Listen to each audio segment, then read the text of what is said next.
Welcome to episode 19 of What's Gaming. Today on the show, we are going to be talking about our opinions of PS4 and Xbox One. Today on the show, welcome. Who's back? Scott. It's me. How's it going? It's going all right. You know, Yeah. wearing the same shirt 3 weeks in a row. Same here. That's because we're taping everything at once. Anyway, we are excited. This is something we want to talk about. Xbox One, PS4. Scott, where are you right now when it comes to Xbox, PS4? Wii U. When it comes down to it, honestly, used to be a big Xbox fan. A lot of things have swayed me to the PlayStation recently. First of all, my Xbox 360 died, so I went out and bought a new system and bought... Did you Red Ring? Yeah, I Red Ring. You don't care about that much, and I'm thinking it's going to be a non-issue in the Xbox One. Well, I've had my system. I bought my original Xbox, which is the one that died. It died about... I bought it a year after it was released. So yeah, that's not bad. That's not bad. So you're inching towards the PS4. Definitely. To me, much better system in general. I mean, spec-wise, they're pretty much the same. But title-wise, game-wise, I'm leaning more towards the definitely PS4. See, lately I still don't know really. I was kind of more into I'm kind of more into the PS4. There's certain things that on each end that are still making me a little undecided. PS4, I really love the fact that most of the games will be streamable to your Vita, and that in itself is great because it ends up being like the Wii U hardware. Yep. And like my wife comes home from work and she wants to watch Dexter or Breaking Bad or something like that, or in your case, what's that show called? Well, she watches a lot of dancing shows and that Dancing with the Bachelor. Stars. Yeah, and that Bachelor show thing. So in our case, when this situation arises, we could take our Vita out, if we have one, and continue to play whatever we were playing on our Vita, and it'd be seamless.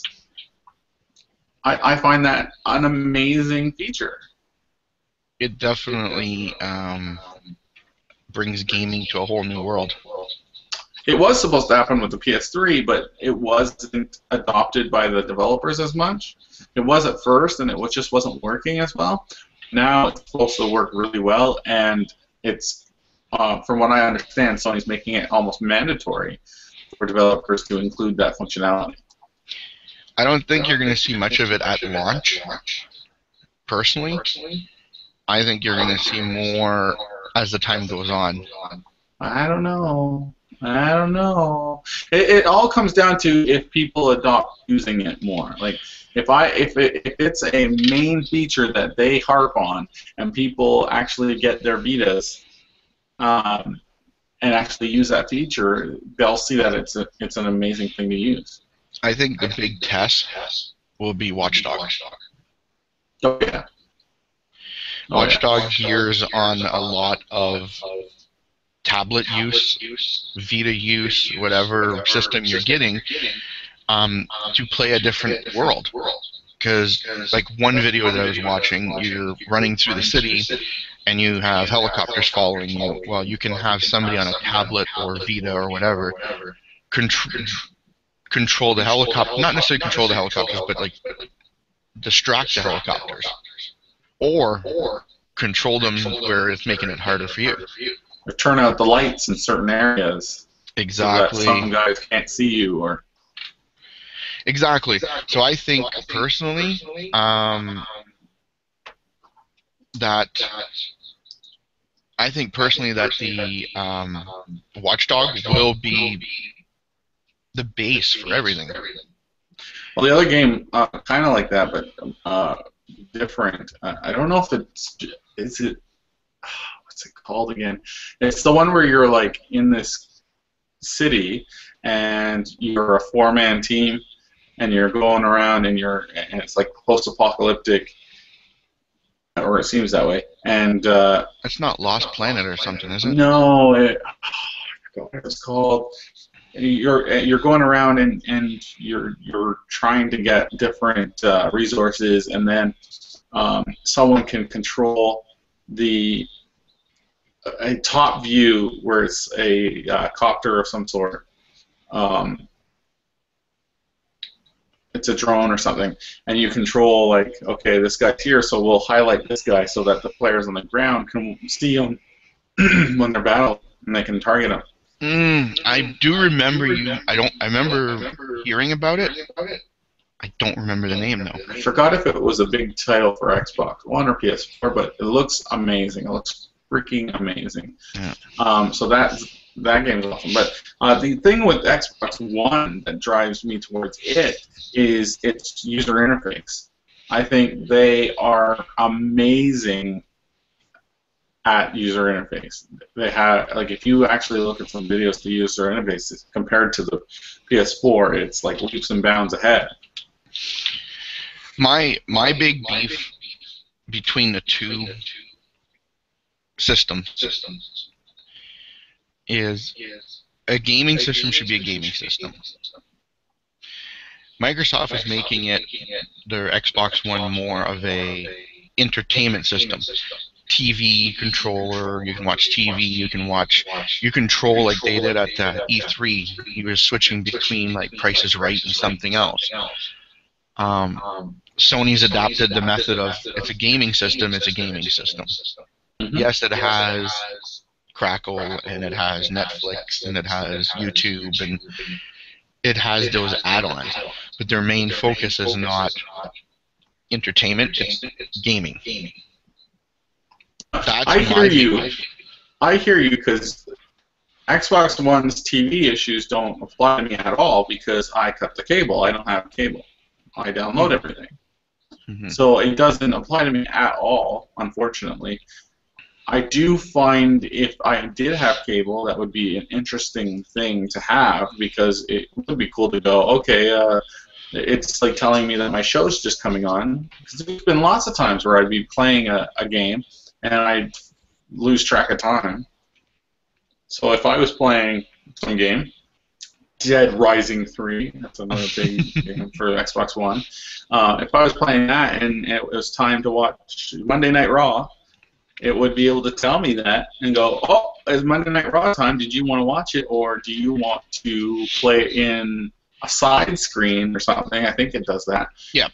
Like, I could do both, or I could go, oh, okay, I'll save the game and I'll go to Monday Night Raw, or I could do the split screen and be able to save my game while Raw is starting and not miss anything. That's pretty cool.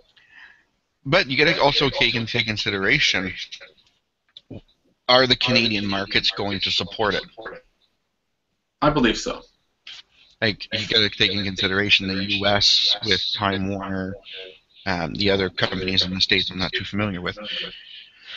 I have a feeling what's going to happen is when they launch, they're going to launch it as a U.S. base. I mean, yes, hopefully they will, like Cogeco and Rogers and Eastlink and the other cable companies here in Canada hopefully will adapt these options, but consider this. It's not a cable box. All it is a pass-through. It's just your HDMI feed that would normally go to your TV goes through your Xbox One first, and then comes out and goes to the anything that you're seeing on the TV. It's just a over-top layer that the Xbox One is showing. So you're not getting a full cable box. It's not that. It's all they have to do is give you the data from TV guides. So really, it's not so it should work here in Canada, U.S., Japan. It should be ready to go. It shouldn't take that much to do. Like, all the guides are already out there. All they have to do is put in some data from one of the places that have guides for those TV stations. That's true.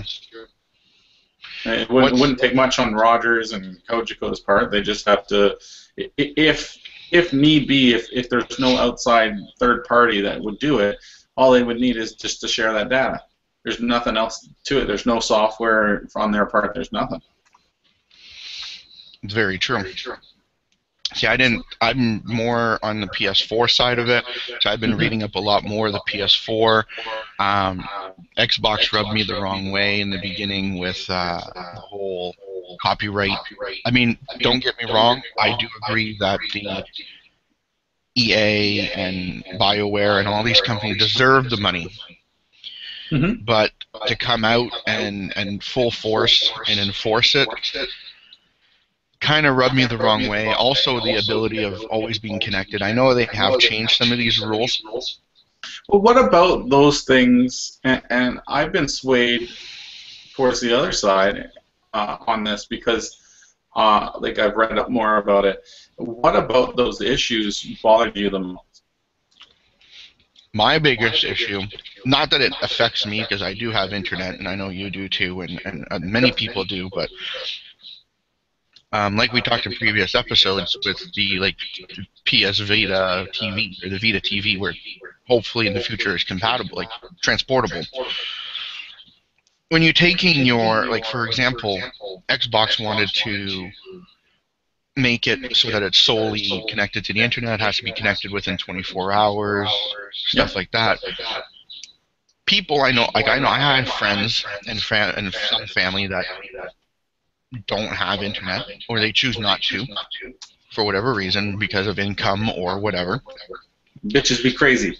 Well, I get it is what it is, but you have that. Or if you take, like, I have friends that go in the wintertime, they stay at home, and in the summer they camp. So in the camping ground, they don't connect to an internet. They bring their gaming console, but to them, what they would have to do is every 24 hours, they'd have to go home, plug it in, and go back to the campsite. To me, that's the biggest issue, is the constant connectivity, as opposed to like our current PS3s, Xbox 360s, where you're like, I can turn mine on today and not turn it on for 3 weeks, and it's not going to do anything. I think. Did you have any problem with the fact that they wanted to do away with used games? No, because I mean, I like paying the cheaper prices. I think everybody does. Yeah. But like I was mentioning before, how often do you actually do that, though? How often do you find yourself going into a store and buying a used game, or going on Kijiji and getting a used game, or what? If I primarily go to the store. Like if I'm going to EB Games or whatever, I'll go to the store, and my main goal normally is to buy a brand new title. Like, not brand new title, but like one that's never been used. I'll go to the counter, the guy will be like, "Oh, do you want to buy, I can get you the game for like $6 cheaper or $10 cheaper." Yeah. I mean, everybody wants to pay cheaper for the games. Yeah. Do I think it's right? In a way, I think no. Because the developers work hard to get these games out. They deserve the money. And if you're buying new, yes, the money goes to the developers. They get a share as well as the store. But if you're buying used, the 100% profit goes to the store.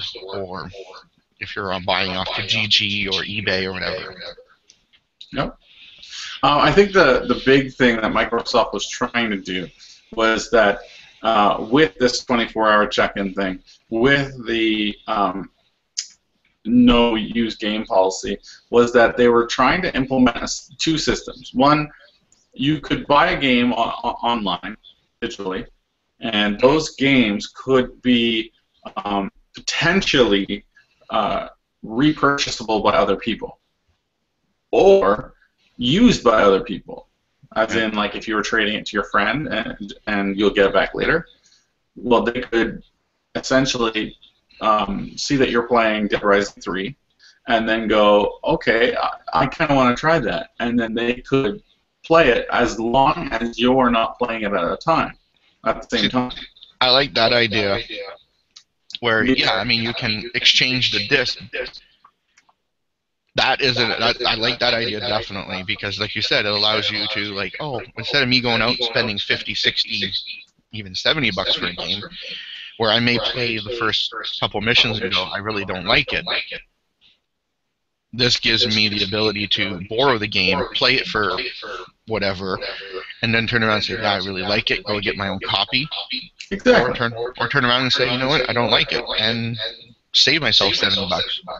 Yeah, and it comes down to that fact is like there's a lot of talk where people are like, well, people can abuse this, and if that person's not online, you can play the game all the time. Well, you're going to get annoyed with the fact that your buddy might come online while you're playing and stop your playing because he wants to play that game. It's his game.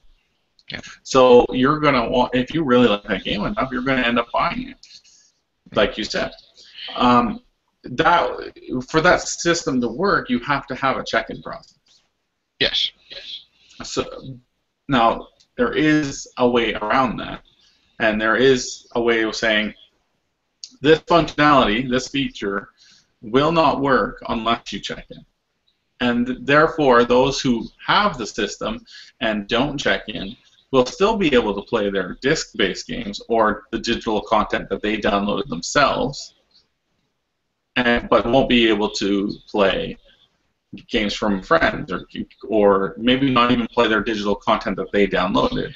Yeah, I don't think it allows the digital. I think it strictly allows the discs. But that would be fun. I think that would work, and as long as people know about it, they could still put in that functionality. The other thing that they wanted to do with this process is, where was I going with that? You resell your license, your copy. So you could take.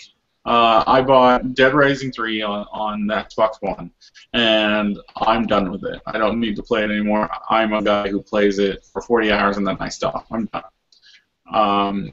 If, say, you were like, oh, I want to try that game. I know I'm going to like it. I want to play the whole game. I want to purchase it. Well, Phil's done with it. He could just sell it to me for a certain amount, maybe like $10 off.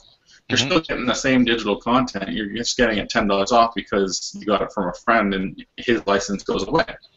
Yeah.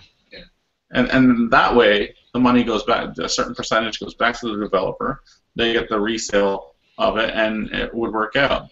Again, that kind of thing, you would have to have a check-in system. Yeah. But to me, I say, why not just disable that system if someone doesn't want to be a part of it? Do an opt-out process. Yeah, definitely give the customer the option of whichever route they want, as opposed to force it upon them. Yeah, it's like we need to force this, or we need to take it out completely. I don't understand that reasoning. Why not just adapt it? Which I personally think they are just going to adapt it. They're just saving their butts type thing right now, and trying to make it better for everyone who freaked out about it. And I think people freaked out about it without actually researching it fully. I'm not saying you. I'm just saying in general, people just went, no use games. Oh, check in every 24 hours. Holy crap, this is not needed, without actually knowing that it was there for a reason.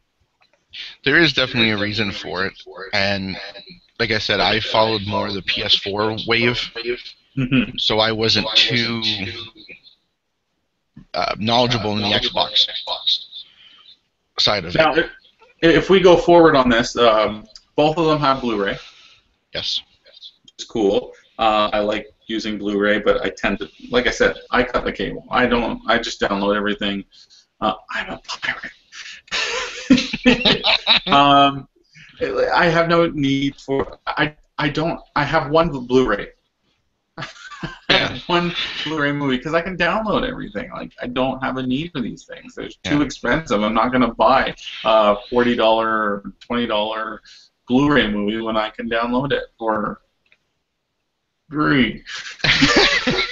You're gonna see me in jail next week. Yeah. But you know my point. Everyone does it. Like someone, we're getting off topic, but some people say, like, if you provide the customer with the content for a suitable price online, and they can get that content however they see fit, they will most likely pay for that content. And that, to me, shows completely in the whole Steam model. Yeah. Like, I used to download games I used to pirate games and just put them all hacked on my computer. Mm-hmm. And now I don't at all, like never. I just wait for Steam to have a sale on some games, and I play my library. I have 100 and something games on Steam now. Nice. Yeah, it's really nice. So I wish they'd use that Steam type model with PS4, with Xbox One, and I think you see similarities as time goes on. It will be definitely interesting. What else? What do you think about streaming your games while you're playing them? Depending on your connection, will determine the people's approval or disapproval. A good thing with this is that the Xbox One, you have to have a gold account to be able to do that. The PS4, you do not have to have the PS Plus to do it. No, and I think that's what's going to, again, unless you're extremely loyal to the Xbox system, I think that's a big downfall, is the gold membership, because like you're saying, you need it to be able to play with friends, you need it to be able to chat with friends, you need it to use Netflix, you need it for probably on the Xbox One to use the TV options and whatever else. On the PS3, PS4 systems, the Plus allows you basically to get discounted versions. On the PS4 will allow you to use the cloud. And online gaming. Online gaming. So that's a big thing now with PS4, is that they've taken online gaming and made it only if you have PS Plus. Yeah. Which is a little take from Xbox Live. Yeah. Which is fine. I think it's okay. My big thing is, why am I like I used, like I said before in previous episodes, and in this one, I used to have an Xbox 360. We have a Netflix account here, and I didn't subscribe to Gold, so I couldn't use it. Mm-hmm. So my son has an Xbox Gold account because he chats with friends from around that he hang around with when he was in Toronto area. Yep. When I got my PS3 with Plus, I found it a much better like deal for the money. Oh yeah, for sure. Like you're getting games. How many games? Like you're getting at least 1 or 2 games a week. Well, yeah. I mean, I've already paid. Like, I didn't pay for my Plus because when I bought my system, I got the 1-year free subscription. But I mean, even if I would have paid I think it's what, $50, $55, whatever it is for the Plus, I've already paid that in like downloading Darksiders, like in previous episodes, Resident Evil Chronicles. I've downloaded, I think, 2 or 3 other games. And not just $50, but also you could get it for 3 months for like, what is it, 14 or? Yeah. So I mean, or you can pay per month too. Like if you're going online and you can check and say, oh, there's a cool game I want, but you don't want to get the subscription, you can still get it for like a 1 month. I think it's like $9 or something. Yeah, and you do have to have it active, the PlayStation Plus membership, to be able to go back to that content. Yes. Just so people know who are watching. And the other benefit with the Plus is it's cross-platform. You get it on your PS3, PS4, and your Vitas. Or Except your that PSPs. when you go to PS4, you're not going to be able to play that content on your PS4.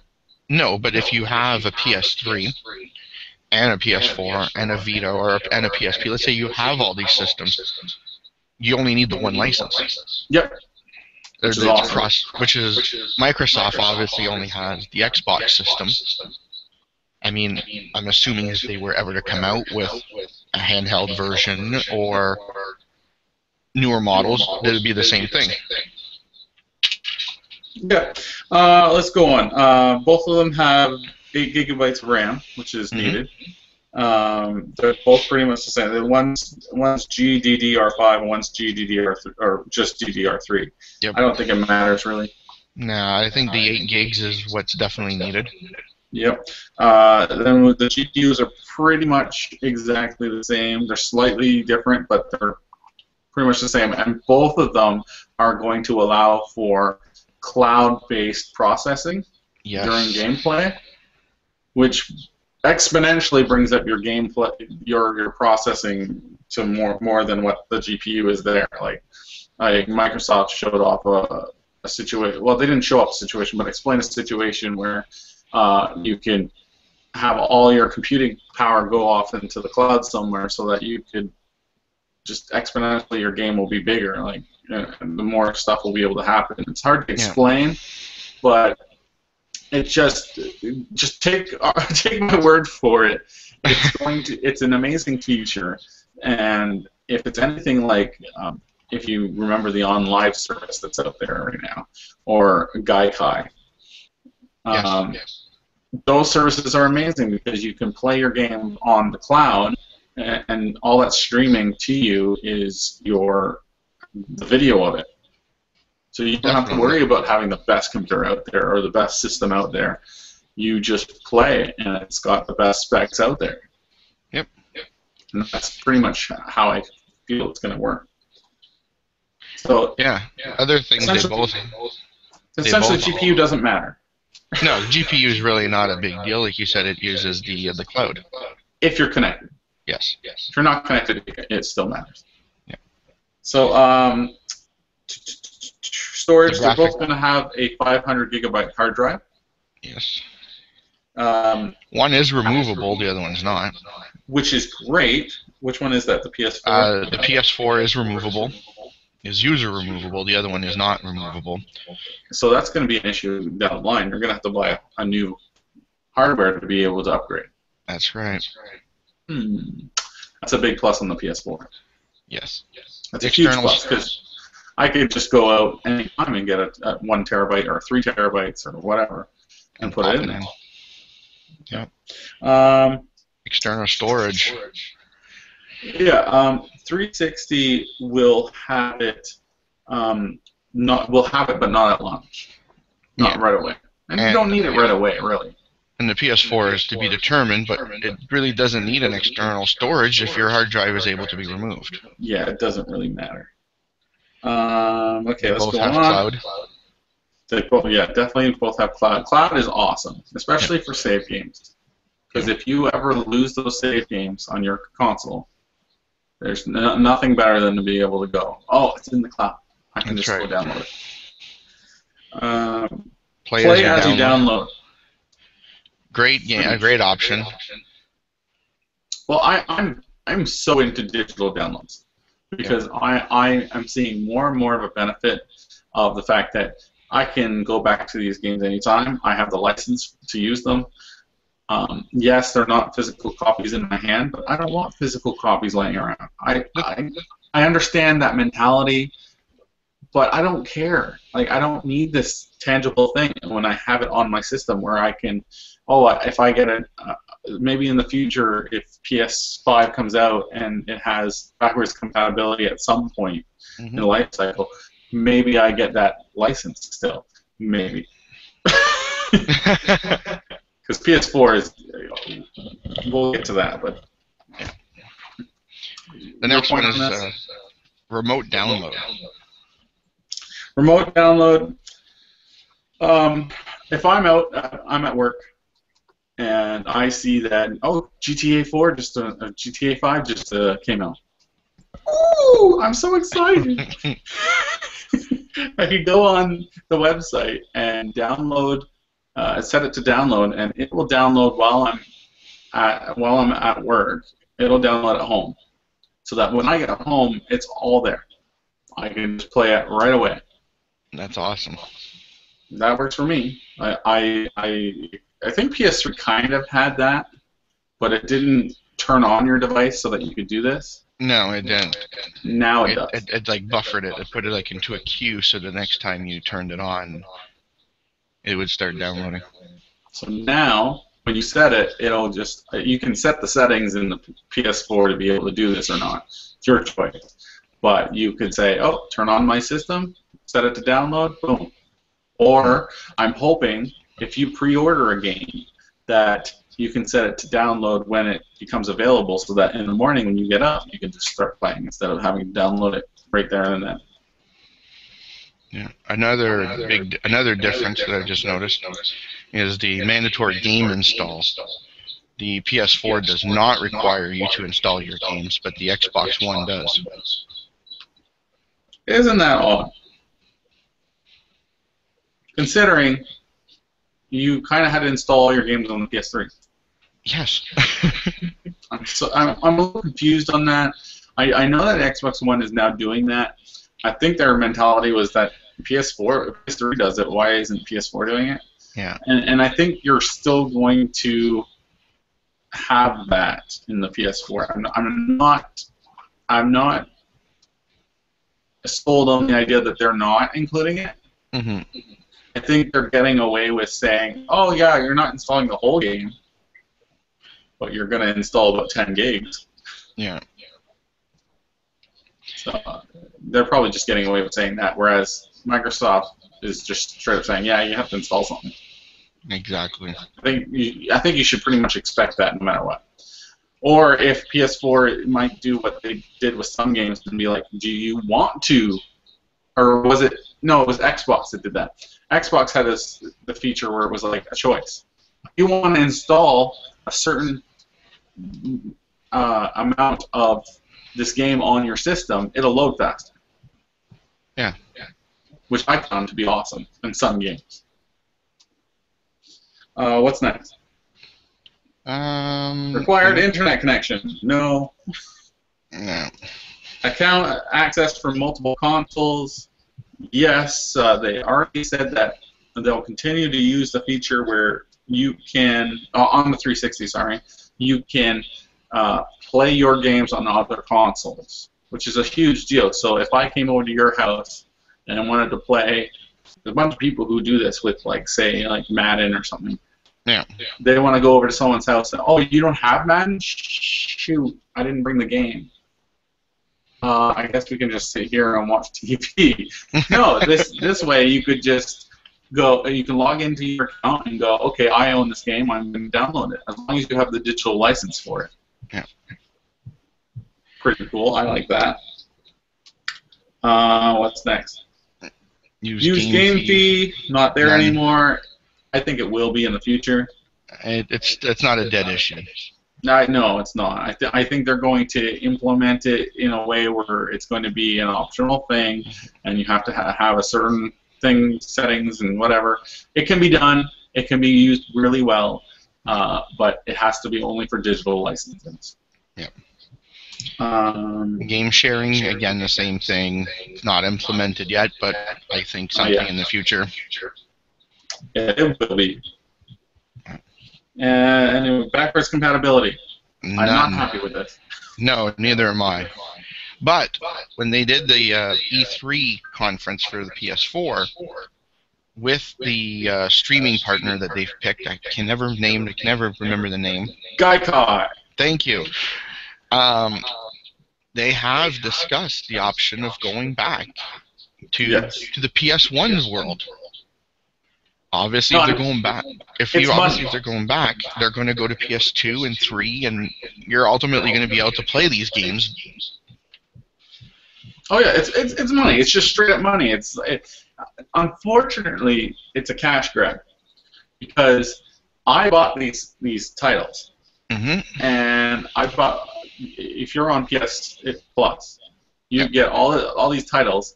You pretty much get your renting the access type thing. Yeah. So you're playing under their end user license agreement, whatever. But also, any digital stuff that I've downloaded, I've actually paid full price for. Mm-hmm.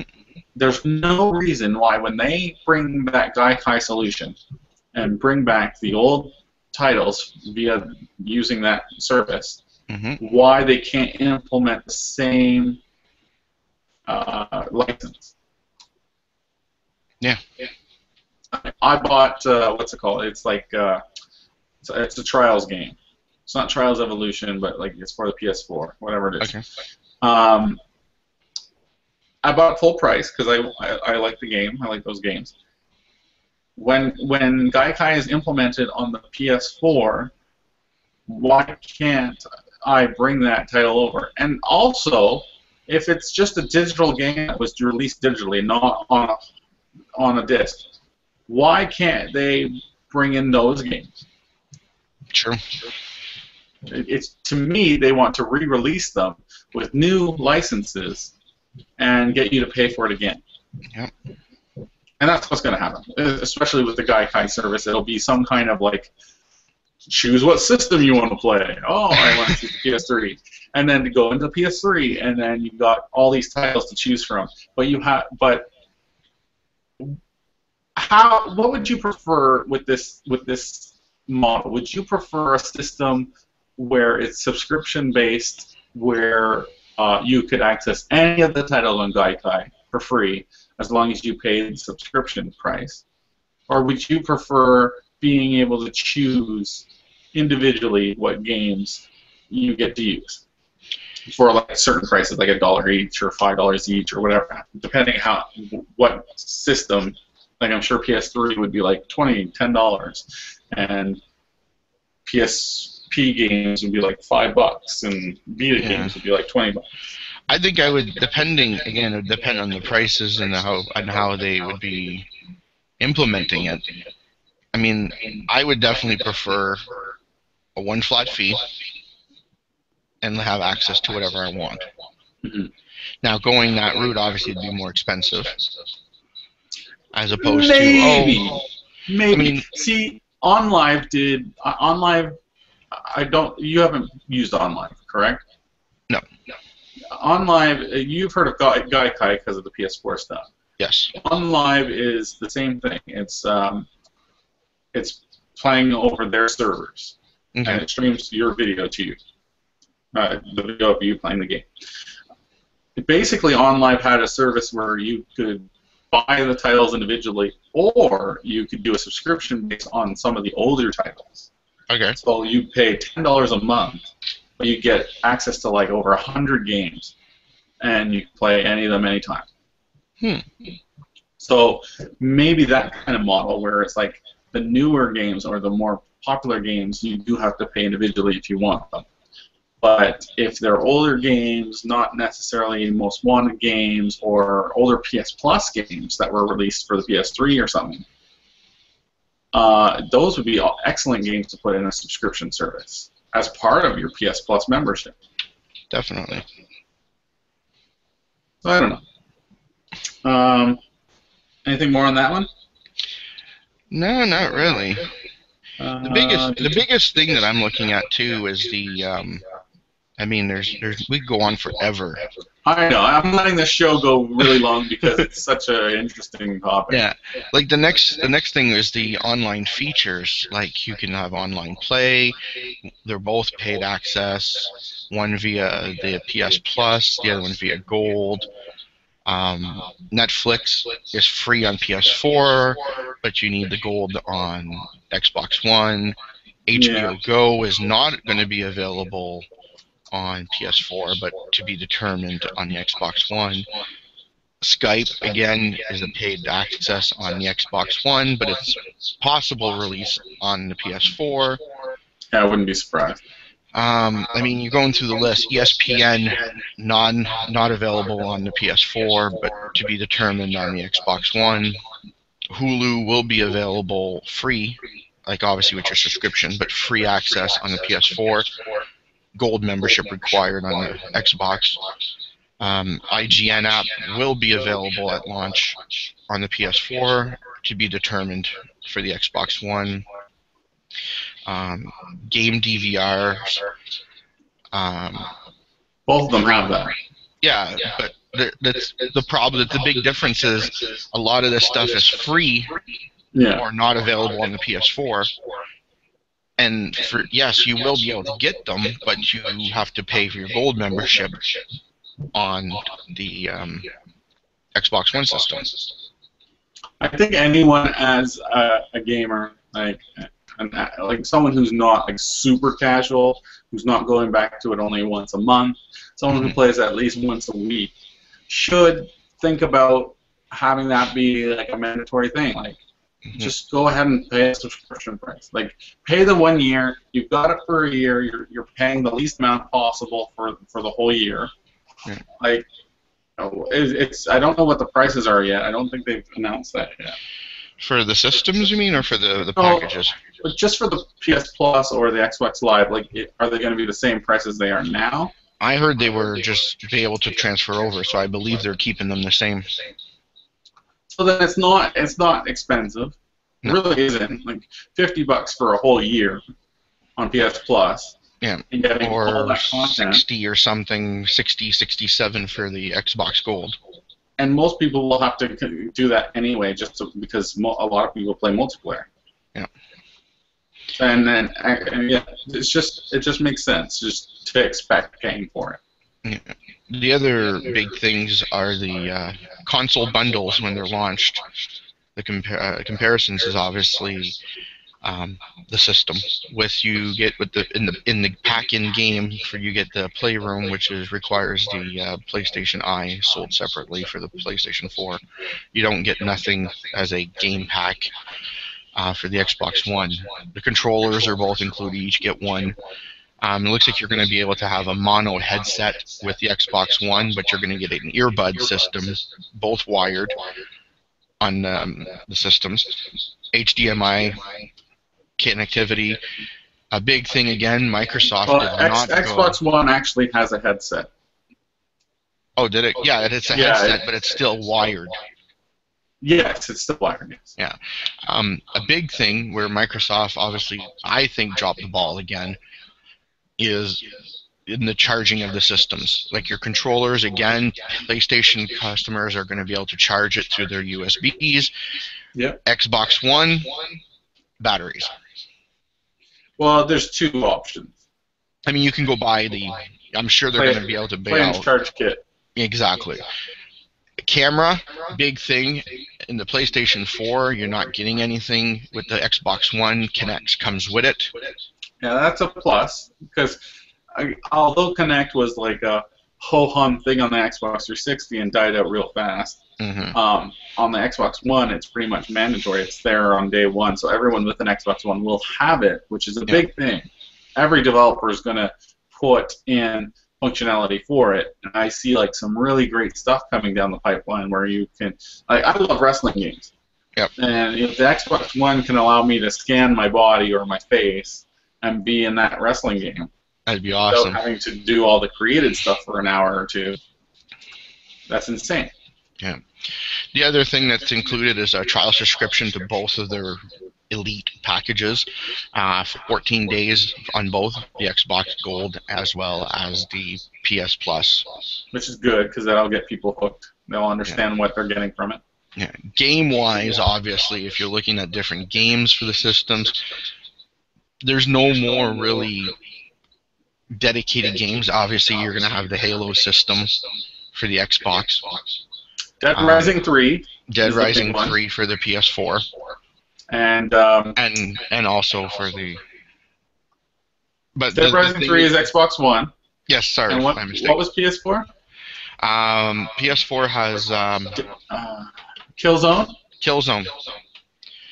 So, I mean, there is their Elite games, but for the main part, there's no more individuals. Like the one I'm looking forward to checking. Far less than what we used to have. Exactly. The one that I'm looking forward to seeing, I know you're probably going to think, what the heck is he thinking? I'll leave the room. is the title it's Project Sparks for the Xbox One. I actually like the idea of it. The idea looks cool. I think it'll get lost in the shuffle like Little Big Planet. I think so too. It's a great concept where you get to create the world as you play. My biggest title, and it will be, I'm probably not buying a system right off the hop, but I will be buying it for the PlayStation 3, is Watch Dogs. That's Yeah, the big one. I'm of the camp that I could play Watch Dogs and enjoy it, but I'm not looking forward to it. I'm not going, oh, this is I have to have. I'm not, yeah, it's not a must-have, like I'm going to run out the day it launches, but I will own it. Yeah, me, Xbox One, like, a big title for me is Dead Rising 3. I've mentioned it a bunch of times. It's like one of the ones I would really love to play, and that's a little thing that's bringing me towards that side of the Xbox One versus PS4 debate. But on the PS4 side, you have like that I forgot what it's called. That game that is 4 people army type thing where it's like you're in that post-apocalyptic city. It's not Destiny, I don't remember what is it's it? called. I don't know. I don't even know if it's on both systems or not. But Is it it looks Destiny? awesome. No. No? Project Destiny is the Bungie game. Yeah. One game for the, definitely for the PS4 that I'm really interested in is because the graphics is the Dark Sorcerer. Really? Yeah, the graphics are amazing.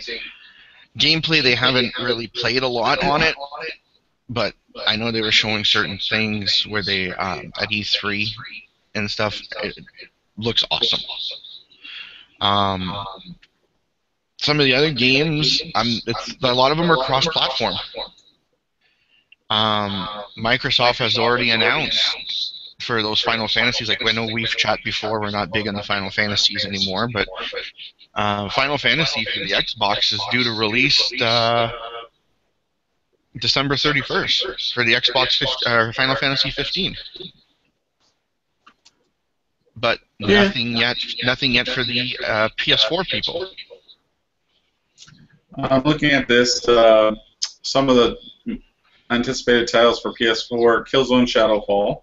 Yeah. Infamous Second Son. Yeah. That's a big one. Knack. Knack. Knack looks to be good. Not my type of thing. Definitely interesting. Yeah, definitely interesting. Like it does have. It's definitely very unique. Yeah. Call of Duty Ghosts. Call of Duty Ghosts is definitely going to be an interesting one. Destiny was already named. Yeah, my kids are definitely looking forward to this Skylanders Swap Force thing. I have to be honest, I did play the original Skylanders. I didn't go full force and buy them all. My oldest son has all the original sets except one. How much has that cost you? I've lost count, dude. I bought. It's like, this is what Pokemon should have done. Yeah. And then when Giants came out last year, he went on a kick at Giants. So he didn't buy them all because it's a lot of the same characters with different poses, different figures, but it's the same abilities. So he just bought the new ones, and he bought all the Giants minus one. There's always that one that you can never find. So now they're all talking, the two of them, both my kids are both talking about this Swap Force thing. They've taken it, like, I played it, I have to admit, I'm kind of ashamed of it, but I did play the original Skylanders. It was kind of a cool concept where you could take these characters, put them on a portal. Cool idea. But I think they've just gone now too far with it. It's more of a marketing thing now, and they figure, you know what, the kids... It was a marketing thing from the beginning, admit it. The game sucked, I'll be 100% honest. But it worked. It did. And it was smart, and it was taking that concept of Pokemon that worked so well and applying a merchandise feel to it, where you had to collect them all to do certain things in the game. Yeah, because you needed one character of each evolution, or whatever you want to call them with Skylanders. You needed like an Earth one or a Water one to unlock a certain part to get these special trophies and stuff like that. I mean, the gameplay, you didn't need all of them, but to get the special stuff in each world, you needed, I get to this portal, I need a life form character. Well, I don't have one, so I guess I'm running out to buy one. So we can admit that whoever thought up of this design, this whole thing, is a millionaire, billionaire. Hopefully, that guy has earned a lifetime paycheck. Well, and I mean, if it's gone to the point now that Disney is now involved with their Disney, I think, was it Infinity? I think it's called. Yeah, Infinity or Infinite Universe or something like that. Yeah. I mean, I have checked it out at Walmart. They have, I guess, in our local Walmart, they have like a display where you can take the boxes and put them on the little portal things. It's more childish, I think, than the Skylanders. Oh yeah, for sure. But it's just it works, and that's what's the thing. I mean, the Skylanders, yeah, you can swap them out. You have the abilities for certain things. This Infinity thing, you can get little chips, little cards, figures. You can get character holders. Like, they've taken it from one step to the next. I am super surprised that we're so off topic, but I'm super surprised that Pokemon has not adapted to this. Like, Nintendo owns this, and like Nintendo's marketing as of late has been horrible, absolutely disgusting in terms of like just missing out on so much. Like, so many people are saying, you know what would be smart? Take your Nintendo games, your old school ones. Release them as apps. Yep. If there was a Super Mario Brothers app for iOS, Android, whatever, just simple Super Mario Brothers with touchscreen controls, as much as people hate touchscreen controls, as simple as that, for $1, people would buy it like mad. Exactly. And they would make so much money, but they cannot wrap their head around that. They don't want it on another system. I think... Now, I'm just going way off on this. I have a feeling because of them being put so far back, I figure by E3 next year, you're seeing Nintendo coming out with something new. I don't think they're that into like saying that they made a mistake. I don't think they're going to come out with a whole new console. I think they're going to revamp the Wii U. Well, that's possible. With better graphics, better chips, better... They need to compete.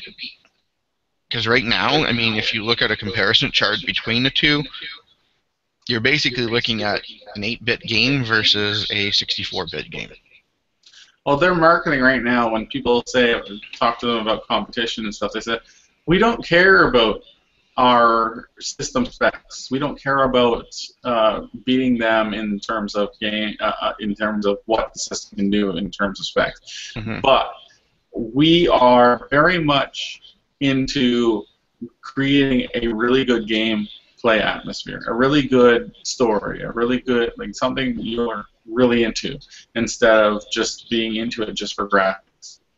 And I get that, but to me it's a cop-out. It's like, what do you have left on the Wii U? Who's developed? Like, EA said we're done with Wii U. Well, the thing is, if you're launching, if you're following the method of PlayStation and Xbox, where their graphics and everything are up here, why would they take their games and, pardon the expression, dumb it down for a lower system? And what's becoming an even smaller market share is it's not worth it. No. So no, I don't know what they're going to do with it.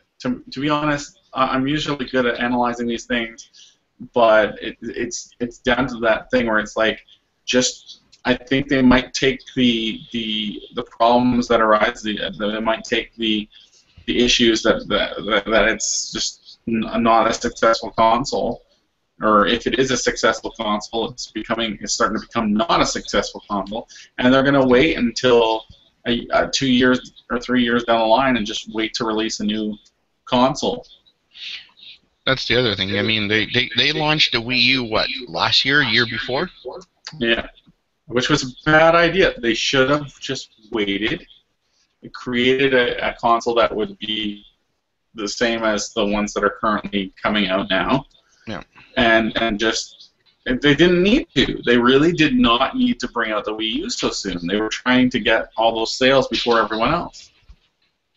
Yeah, so for it sure. just comes down to that fact that, like, they jumped the gun, they screwed themselves, and now they have to wait, or they have to bring out a whole new system. I think that's what's going to happen, is they're going to have to launch a new system to compete. So we covered PS4, we covered the Xbox One, we covered the Wii U failing right now, unfortunately. They have good games, but that's about it. Pretty much. So that's it for that Xbox One versus PS4. We have so much more to talk about when it comes to PS4 and Xbox One, but we'll keep it for another show. Thank you for joining me, Scott. No problem. This has been a very long episode 19, which is fine. People love to find out more about this type of information. Definitely. All right, thanks, Scott. That's the end of the show. Yeah. Bye-bye.